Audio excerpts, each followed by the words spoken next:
Good morning and नमस्कार दोस्तों। आज आपके लिए मैं लेके आया हूँ जितने भी हम सारे लोगों ने मिलकर मेहनत किया है पूरे वीक करंट अफेयर्स एनालिसिस, उसके बेस्ड पे 10 टॉप करंट अफेयर्स क्वेश्चंस लाया हूँ मैं आपके लिए। ये जो भी करंट अफेयर्स क्वेश्चंस है, these are very very important questions for exams like UPSC prelims, exams like state PSCs like BPSC, UPPCS, etc. These are totally high level questions, so please focus on these questions. These are 10 questions. I am giving these questions with explanation also. इन क्वेश्चनों में मैं करूँगा क्या, सबसे पहले मैं questions देखूंगा और उनका कॉन्टेक्स्ट बताऊंगा, उसके ऑप्शंस को एनालाइज करूंगा और जो एक्सप्लेनेशंस दिए हुए हैं उनको अच्छे से आपको समझाऊंगा। तो this is the first series and इसके बाद मैं एक सीरीज़ और भी लाने वाला हूँ जिसमें कि वीक में जितने भी इवेंट्स हुए हैं उनके बेस्ड पे करंट अफेयर्स और स्टैटिक को कंबाइन करते हुए क्वेश्चंस लाऊंगा। That will be in around number 20 number of questions around. आज तो ये 10 क्वेश्चंस हैं और आगे 20 या फिर उससे भी कुछ ज़्यादा और कुछ प्रैक्टिस क्वेश्चंस भी दूंगा। तो चलिए स्टार्ट करते हैं आज का ये सेशन।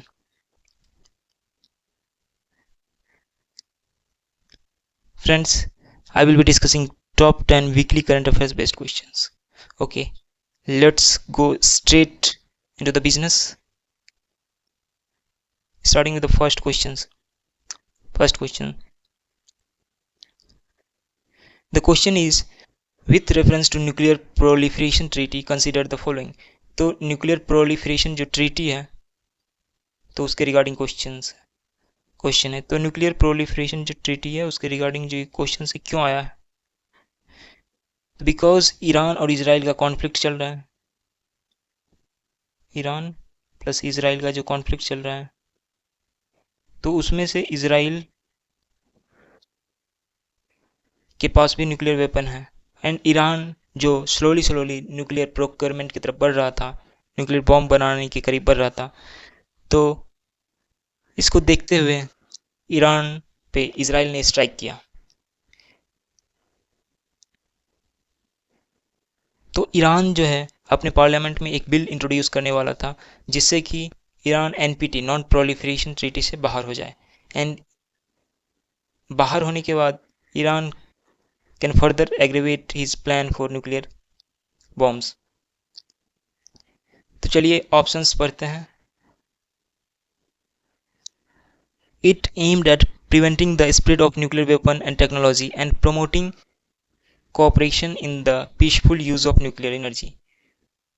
सी न्यूक्लियर प्रोलिफरेशन ट्रीटी का हिस्ट्री है कि इसका जो मेन पर्पस है कि न्यूक्लियर एनर्जी का यूज़ पीसफुल तरीके से हो, ना कि डिवास्टेशन के तौर पे। In second world war USA has use the nuclear bombs जिससे कि 2 cities Nagasaki and Hiroshima destroy हो गया था। तो उसके बाद से एक वर्ल्ड कंट्रीज़ में होड़ लग गई थी कि न्यूक्लियर बम बनाना है, न्यूक्लियर डेवलपमेंट करना है, तो बहुत सारी कंट्रीज़ ने किया। तो तब तक टॉप 5 कंट्रीज़ जो थे जिसको परमानेंट 5 भी बोलते हैं, China, US, Russia, France and one more countries there. These countries have prepared their nuclear arsenals. And 1968 में क्या हुआ कि एक इंटरनेशनल कॉन्वेंशन लाया गया कि इसका पर्पस जो होना चाहिए that should be for the peace. तो इससे देखा जाए तो स्टेटमेंट 1 सही है। स्टेटमेंट 2 बोल रहा है कि the treaty came into the force in 1980। नहीं, 1968 में इंटरनेशनल कॉन्वेंशन साइन किया गया था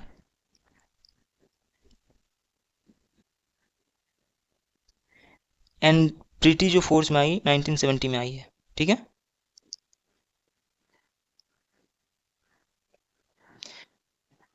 तो इससे हमारा ये जो सेकंड स्टेटमेंट है वो गलत हो जाता है। तो यहाँ पे अब हमारे पास ऑल 4 का ऑप्शन गलत हो गया। अब 3 स्टेटमेंट बचे हैं जिसमें कि एक गलत हो चुका है, तो ऑल 4 चला गया। फिर थर्ड स्टेटमेंट पढ़ते हैं। The treaty defines a nuclear site as one which has manufactured and state as one which has manufactured and expanded a nuclear weapon or other nuclear explosive devices before 1 जनवरी 1967। तो एक cut off date जारी किया गया था जो कि 1 जनवरी 1967 था। तो ये स्टेटमेंट बिल्कुल करेक्ट है। तो हमारे पास दो स्टेटमेंट करेक्ट हो जा रहे हैं। थर्ड बोल रहा है कि India and Pakistan are signatory to the treaty on non proliferation of the nuclear weapon. तो ये स्टेटमेंट गलत है, दोनों में से कोई भी कंट्री ने साइन नहीं किया है एनपीटी ट्रीटी। तो this statement is wrong. Show the answer will B, दो ऑप्शन गलत है तो आंसर विल बी ओनली 3 नहीं हो सकता, दो सही है तो ओनली 2। चलिए थोड़ा एक एक्सप्लेनेशन देखते हैं। वही चीज़ बताया गया एक्सप्लेनेशन में कि इंटरनेशनल कॉन्वेंशंस 1968 में हुआ था, उसको फोर्स में लाया गया 1970 में। वर्ल्ड वॉर के टाइम पे होर लग गई थी तो states dropping nuclear atom bomb on Japan, United state ने ड्रॉप किया था, उसके बाद से होर लग गई थी कि न्यूक्लियर टेक्नोलॉजी डेवलप करना है। ये जो स्टेटमेंट है, ट्रीटी डिफाइंस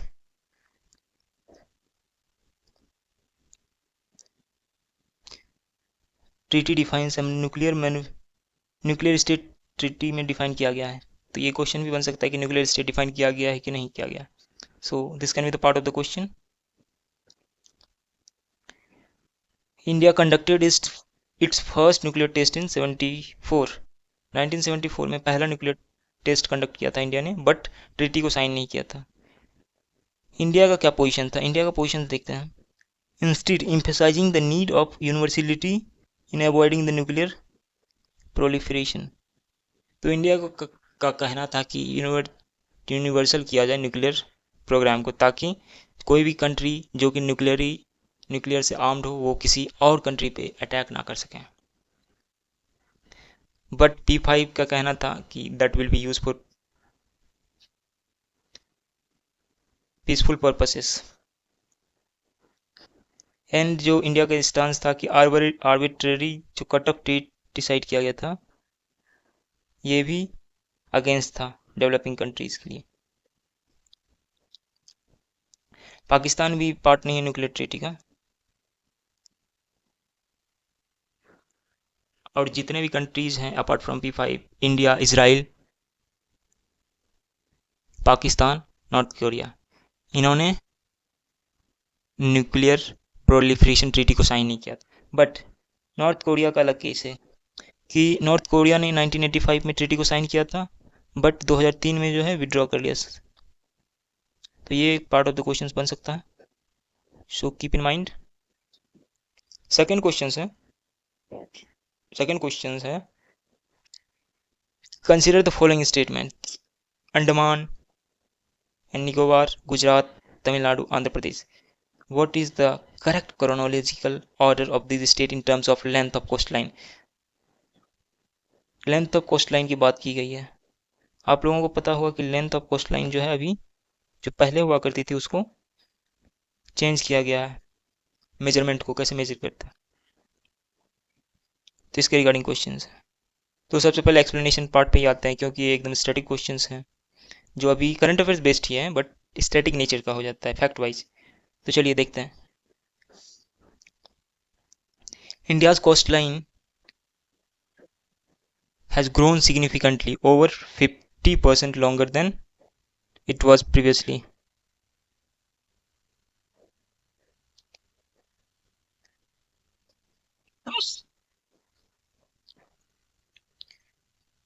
पहले इंडिया की कोस्ट लाइन की लेंथ हुआ करती थी 7,516 किलोमीटर्स।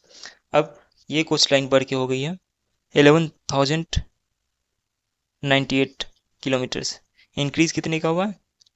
3,582 किलोमीटर्स का इंक्रीज हुआ है। 48% का इंक्रीज हुआ है।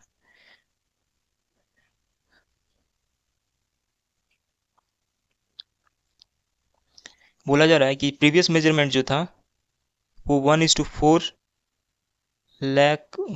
ये रेशियो था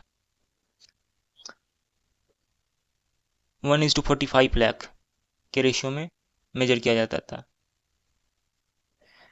बट जैसे जैसे टाइम बीतता गया हायर रिजोल्यूशन डेटा आते गया। तो इसको देखते हुए अभी जो करंट जो रेशियो यूज़ किया जा रहा है वो क्या है, देखिए 1 रेशियो 2,50,000, 1 to 2.5 लाख। तो इससे क्या हो रहा है कि कोस्ट लाइन का जो लेंथ है इंक्रीज हो गया रिजोल्यूशन बढ़ने के साथ। तो इस केस में देखिए स्टेट वाइज लेंथ दिए हुए हैं। गुजरात का सबसे ज़्यादा लेंथ कितना 2,340, Maharashtra 877, Goa 193, Karnataka 343, Kerala 600, Tamil Nadu 1068, Andhra Pradesh 1053, Orissa 574, waste Bengal 721, Daman and Diu 54, Pondicherry 42, Lakshadweep 144, Andaman and Nicobar 3083। तो सबसे ज़्यादा किसका है, अंडमान एंड निकोबार। फर्स्ट पे ये है, सेकंड पे गुजरात, ठीक है। थर्ड पे आपको क्या देखने मिल जाएगा, तमिलनाडु।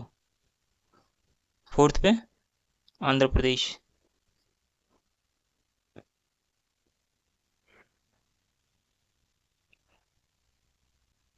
फाइव पे महाराष्ट्र।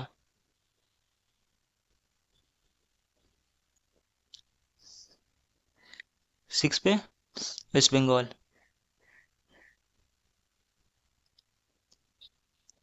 और सबसे कम किसका है कोस्ट लाइन, पुदुचेरी का। तो चलिए इसी पे बेस्ट क्वेश्चन देखते हैं। क्वेश्चन क्या कर रहा है, अरेंज कीजिए। तो सबसे ज़्यादा किसका है, अंडमान निकोबार फर्स्ट नंबर पे है, we already know about this.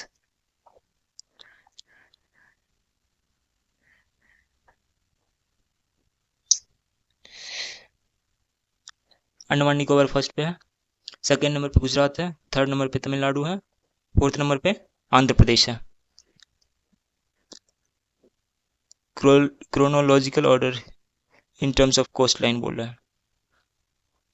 Chronological मतलब सबसे छोटा, उसके बाद सबसे बड़ा, 1 2 3 4 हो जाएगा। तो ये तो बड़ा से छोटा की ओर चला जाएगा। 4 3 2 1 बी आंसर होना चाहिए। देखिए क्या दिया हुआ है, बी दिया हुआ है। आगे बढ़ते हैं। यस आंसर इज बी, तो बी आंसर होगा।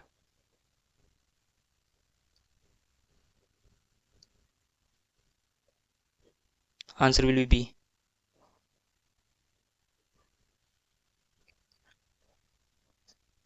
थर्ड क्वेश्चन की तरफ आते हैं। थर्ड क्वेश्चन है, with reference to the Prime Minister Gram Sadak Yojana consider the statement. अभी कुछ न्यूज़ आई थी कि ग्राम सड़क योजना में जो भी सड़क बन रहे हैं तो उसमें जो पेमेंट जो होगा क्यूआर कोड के थ्रू होना चाहिए। तो उसी पे बेस्ड ये न्यूज़ है।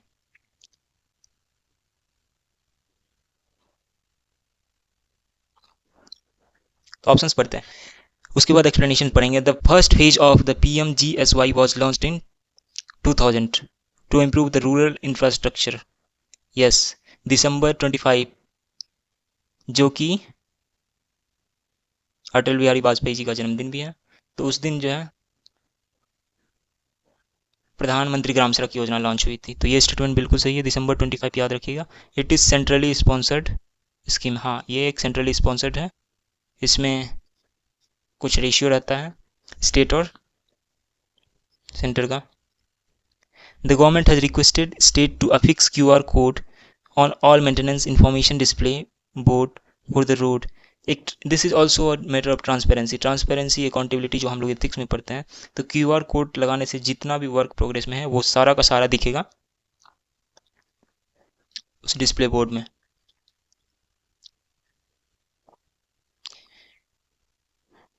तो ये स्टेटमेंट भी सही लग रहा है। A mobile cum web based e Marg electronic maintenance of rural road system is used in managing and monitoring rural road maintenance. तो ये स्टेटमेंट में भी सही लग रहा है। आइए चलिए एक्सप्लेनेशन देखते हैं। कॉन्टेक्स्ट देख लीजिए। The union ministry of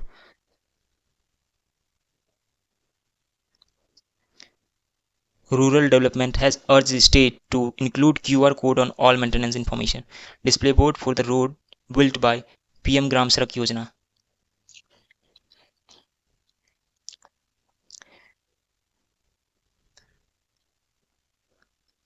NRIDA national rural infrastructure development agency, जो कि पार्ट है मिनिस्ट्री ऑफ रूरल डेवलपमेंट का है, offers technical assistant of PMGSY implementation।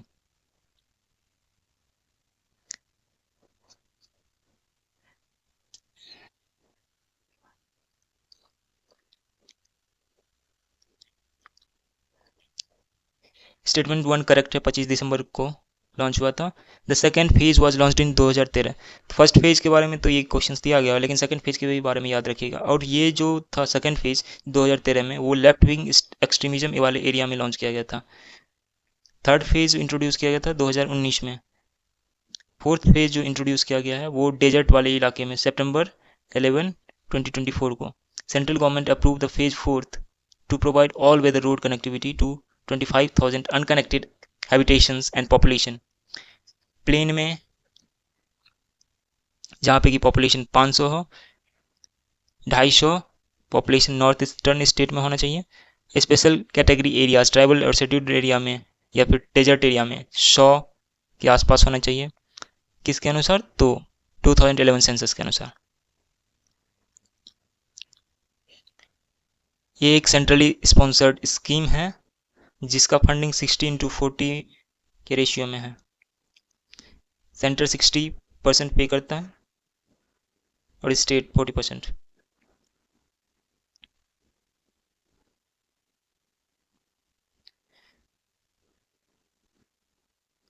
ये ई मार्ग वेबसाइट भी देखता है, तो इसमें से सारे के सारे स्टेटमेंट सही है, मैंने आपको बोला था।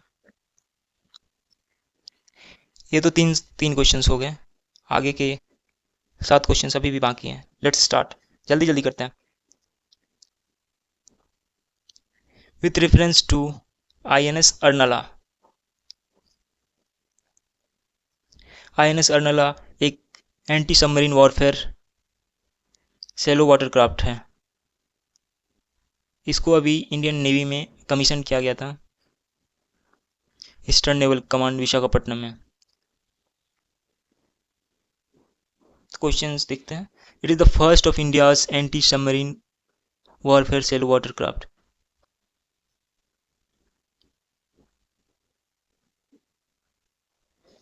तो ये स्टेटमेंट सही है। INS अर्नला के बारे में याद रखिएगा कि इंडिया का पहला anti submarine warfare shallow water craft है। सेकंड स्टेटमेंट बोल रहा है it has been commission into the western naval command. No, it has been commanded in eastern Visakhapatnam में।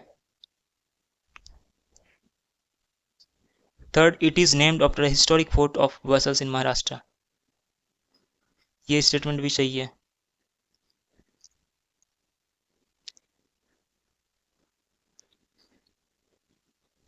देखिए, the warship named after the historic Arnala fort of Vasai in Maharashtra.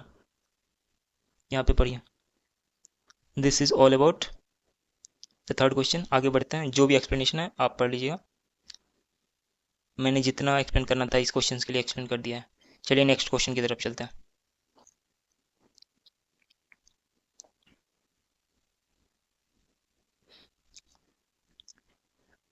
With reference to cobra snake. Cobra snake के बारे में क्या news है? News ये है कि जो MP गवर्नमेंट है उन्होंने कोबरा और स्नेक्स, कोबरा स्नेक्स की काउंटिंग के लिए जो फॉरेस्ट विभाग के कर्मचारी हैं उनको ऑर्डर किया है कि कोबरा स्नेक को काउंट किया जाए और उनको कंजर्व किया जाए। It is the world's longest venomous snake. World's longest venomous तो नहीं है, आई डोंट थिंक। चलिए एक्सप्लेनेशन में देखते हैं, ऑप्शन सभी पढ़ लेते हैं। It prefers humid dark forest with a thick underground cool swamps and bamboo diverse habitation. Okay, हो सकता है। In India the king cobra range include central India and the north west Himalaya. Okay, may be और may not be, range तो अलग हो सकता है। चलिए पढ़ते हैं। Explanation. A king cobra that was transferred to Bhopal Ban Bihar Zoo from Karnataka Mangalore. Karnataka से मैंगलोर की ओर जो कर्नाटका के मैंगलोर से जो वन बिहार जू में ट्रांसफर किया गया किंग कोबरा, किसके एक्सचेंज में? टाइगर के एक्सचेंज में. Peristin its disclosure. The king cobra, the world's longest venomous snake. Okay, ये बोल रहा है वर्ल्ड्स लॉन्गेस्ट वेनमस स्नेक है.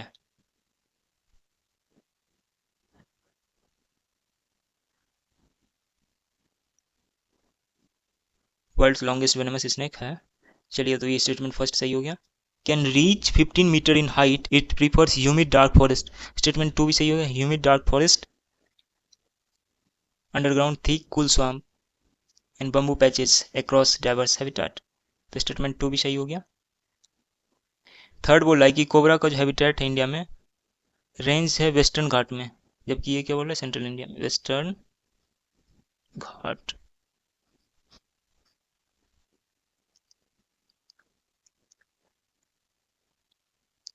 नॉर्थ ईस्ट इंडिया में भी है. तो ये स्टेटमेंट गलत हो गया. सिर्फ ये इसी रेंज में नहीं है. Answer will B 1 and 2. Next question की तरफ मूव करते हैं फटाफट फटाफट. क्वेश्चन 6. द ड्रग लेना कैपेवीर. लेना कैपेवीर ड्रग क्यों न्यूज में है? क्योंकि यूएसए में जो है department of drug administration, USFDA जो है, लेना कैपेवीर को अप्रूव कर दिया फॉर एचआईवी प्रिवेंशन. ये न्यूज़ रिसेंट में आई थी. चलिए, ये आप याद रखिएगा, very important facts. Lenacapavir is anti retroviral medicine. तो ये कैसा है? Anti retroviral medicine. और एचआईवी किसके द्वारा कॉज किया जाता है? रेट्रोवायरस के द्वारा. ठीक है, याद रखिएगा. PrEP is a drug that can reduce the risk of HIV infections in people who are HIV negative, susceptible to the virus. Two significant studies found that it helps to prevent 99% of the all transmission. और इस disease को 99% जो है prevent करता है transmit होने से, जिस लोगों में ये ट्रांसमिट नहीं है. This is all about this questions. Moving to the next question फटाफट. With reference to the International Yoga Day, consider the following statement. India introduced a resolution in the UNGA to recognize June 21st as the International Yoga Day. ये statement सही है.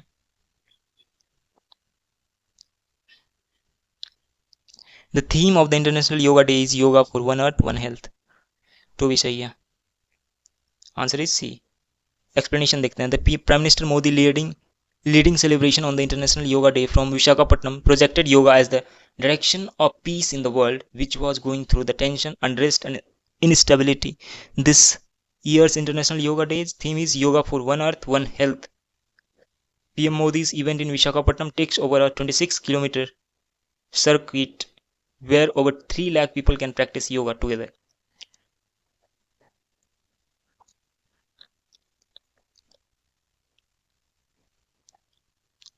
कौन से resolution में adopt किया गया था योगा को? Resolution 69/131 on December 11, 2014, designating June 21st as national yoga day. पहला कब मनाया गया था? 2015 में पहला योगा डे मनाया गया था. Moving to the next questions. Consider the following statement. Following country, sorry. Brunei, Laos, Myanmar, Timor Leste. Which of the following given countries are member state of ASEAN grouping? C. Timor Leste जो है Pacific oceans में आते हैं. सारे ही Pacific oceans में आते हैं, but कुछ कुछ इंडियन ओशियंस में भी आते हैं, जैसे कि ब्रुनई हो गया. सारे तो नहीं आते हैं, सॉरी. ब्रुनई, लाओस, म्यांमार, ये सारे इंडियन ओशियन के part.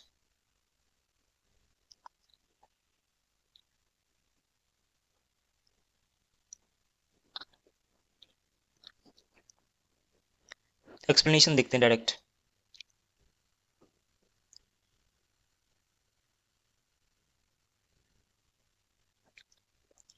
The Congress chastised Commerce Minister Piyush Goyal for his remark about the Indian ASEAN Trade Accord, which were struck during the UPA government, claiming that the branding these countries as a B team of China is irresponsible and insulting. Speaking at the India's Global Forum session in London, Goyal stated that there was a time 15 years ago when we were more focused on doing FTAs with countries that were our competitors. So adopting an ASEAN deal is a foolish because it opened up my market to my competitor, many of whom have now become China's B squad. ASEAN now include 10 members. कौन कौन से member याद रखिए? Brunei, Cambodia, Indonesia, Laos, Malaysia, Myanmar, etc. Philippines, Singapore, Thailand, Vietnam. Timor Leste has been awarded observer state. Timor Leste क्या है? Observer है, member नहीं है. Okay, this was 8th question. आइए 9th पे आते हैं.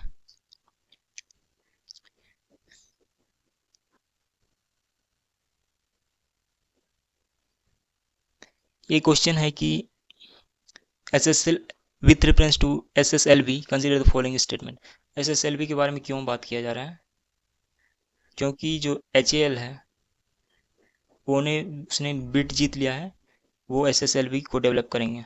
ठीक है, इसरो से जो इसरो टेंडर निकालता है, तो इसरो से जो बिडिंग हुई थी तो उसको एचएएल ने जीत लिया है. ठीक है, चलिए पढ़ते हैं, डायरेक्ट एक्सप्लेनेशन पढ़ते हैं. In a big boost to open up rapidly growing space sector to private player, fighter jets, Make Hindustan Aeronautical Limited (HAL) has won a bid to commercialize the SSLV. यही चीज़ मैंने आपको अभी बताया. HAL जो है bid जीत लिया था. और SSLV के बारे में थोड़ा देखते हैं. SSLV क्या है? It is a 3-stage launch vehicle with a 3 solid propulsion stage based on velocity trimming module of terminal stage. SSLV is around 500 kg satellite into the 500 km into the planar orbit from SDSC और SHAR. तो पहला statement सही है, 500 kg payload lower earth orbit. Second statement भी सही है, मैंने पहले ही आपको बताया. It requires minimal launch infrastructure requirement. 2 is not correct, sorry. In space नहीं जीता था, HAL जीता था, सॉरी. ये इन स्पेस को हटाइए, HAL है. It requires minimal launch infrastructure requirement, ये भी सही है. SSLV प्राइमरी फीचर्स है are low cost and short turn around time. So this is all about these questions. Moving to the next question, and this is last question. With reference to the mule account, ये अभी mule account news में था. Consider the following statement. It is a bank account used by criminals to launder illicit funds, according to the National Crime Record Bureau data, which significantly challenge the preventing financial fraud is the use of money mule accounts. मेरे हिसाब से ये दोनों statement सही है, क्योंकि mule account का use जो रिसेंट केस में टेरर फाइनेंसिंग और जो भी ऑर्गेनाइज्ड और ट्रांसनेशनल क्राइम्स है उसके लिए यूज़ हो रहा था. तो एक्सप्लेनेशन देख लेते हैं. Answer will be C. 2 days after conducting searches in 2000 crore classroom corruption case in Delhi. Classroom corruption case याद होगा आप लोगों को कि मैंने कवर किया था दिल्ली में. The enforcement director ED has said that it has recovered 322 bank passbook allegedly linked to the mule account opened in the name of laborer and used to divert government fund under the guise of legitimate transaction. 322 account labour के fund बने हुए थे, इसमें कि government का जो पैसा है उसको एलिजिबली ट्रांसफ़र किया जा रहा था. According to the NCRB data, online financial fraud accounted for 67.8% of complaint file. ये डेटा आप इंपॉर्टेंट है, याद रखिएगा. 67.8% जितने भी साइबर क्राइम्स हो रहे हैं उसमें से फाइनेंशियल फ्रॉड है. A mule account is a bank account used by the criminals to launder illicit payment which is frequently opened by the innocent persons, किसी पर्सन के नाम पे अकाउंट खोल लिया और आधार लगा के खोल लिया, उसके ऊपर ट्रांसफ़र किए जा रहे हैं और उससे पैसा निकाले जा रहे हैं, उनको कुछ पता ही नहीं है जिनके नाम पे अकाउंट है। This is called mule account. So that's it for today. आज मैंने 10 क्वेश्चंस डिस्कस किया है, वो सारे के सारे इंपॉर्टेंट करंट अफेयर्स पे बेस्ड थे, और भी सारे कुछ क्वेश्चंस लाऊंगा मैं इसके बाद। So that's it for today, thank you. Please if you are liking my initiative, please subscribe my channel, comment, and what you want more, please convey in whatever possible way. Thank you.